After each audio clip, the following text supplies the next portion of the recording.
enjoy the show at AMC.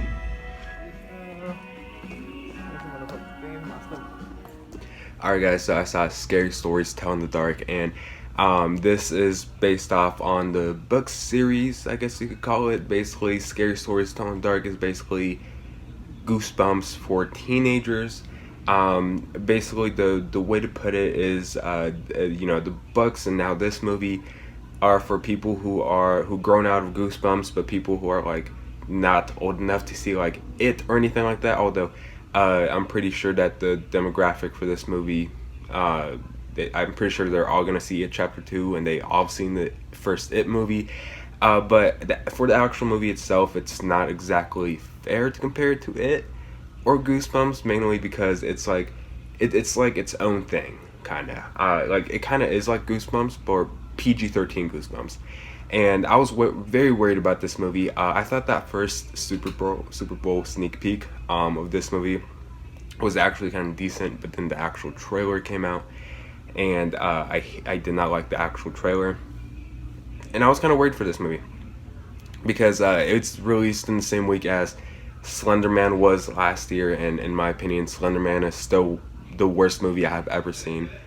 And I was in that was the PG-13 horror movie as well, a movie that should have been rated R probably. And I had a feeling that this movie maybe should have been rated R before walking in, but actually watching the movie, this is a really good fit for a PG-13 horror movie, and it's one of the better PG-13 horror movies I have seen in recent memory, because the movie knows its boundaries. Regardless, though, I never really felt like the movie was crossing its boundaries, but there were definitely some moments in this movie where I was just kind of like in shock in my seat, like, are they actually kind of doing that with the PG-13 rating? Like a very creepy scarecrow scene that I was just really just sitting there. I was like, oh shit, they're actually doing it, and it's actually working for a PG-13 horror movie. And a lot of that is because of some good writing. The writers do a really good job really investing you enough in this story, investing you with these characters, and getting you to like these characters in just the first 10 or 15 minutes of this movie.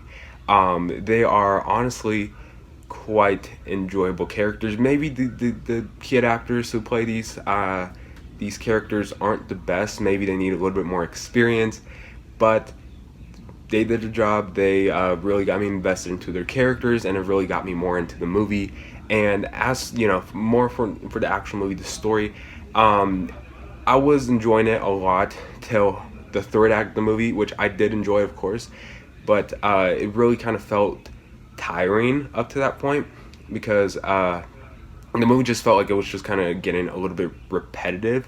And that's something that I kind of have against like horror movies sometimes, is that sometimes like they kind of run out of steam, and then they just start doing the same thing over and over again, just with different characters and different scenarios. Like in the third act, this movie, and actually through the whole movie, basically we have all these different things happening to different characters, and it's just like shit that's going down, and then you're like, well, I've seen this happen like 3 times in the last 30 minutes, and it's just nothing new anymore. So the movie did kind of feel a little tiring, and it was losing steam. And the movie is an hour and 50 minutes, I believe, but the movie was losing a bit of steam. And then towards the last 20 minutes of the movie, it really did feel more like a Goosebumps or a Scooby-Doo episode, which kind of took away that freaky tone, or that's spooky tone that the movie kind of set up for the past hour and a half.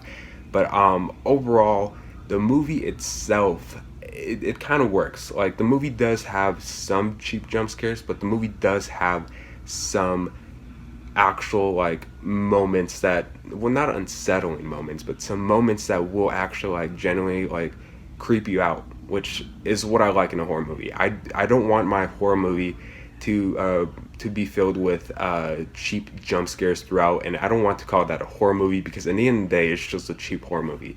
And maybe, yeah, this movie does have some of those cheap jump scares, but at least there are moments in this movie where you're just like reacting there, and you're like, okay, so that actually kind of creeped me out. Like there are actually scenes in that movie, in this movie, that kind of go like that, and that's what I really enjoyed about the movie. I had a fun time watching this movie with the audience.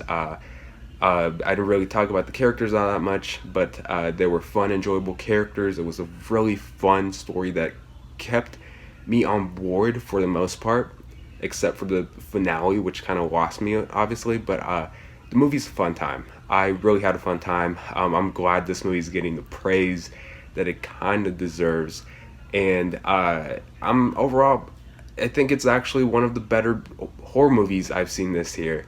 And I would recommend this movie maybe on a matinee, but for my grade for this movie, the recommendation would be like a Redbox rental, and it's perfect because this movie's probably going to be out on Redbox by Halloween, so then it's going to be an even better rental. But with that being said, I'm going to give Scary Stories to Tell in the Dark a B minus. So yeah, see the movie, have a good time, enjoy the movie. It's a fun movie. I had a lot of fun watching this movie. But anyways, I've been behind a little bit on my movie days, but we'll get to them, more of them, very soon. But anyways, thanks so much for watching. Please like and subscribe, and I'll see you guys later. Bye.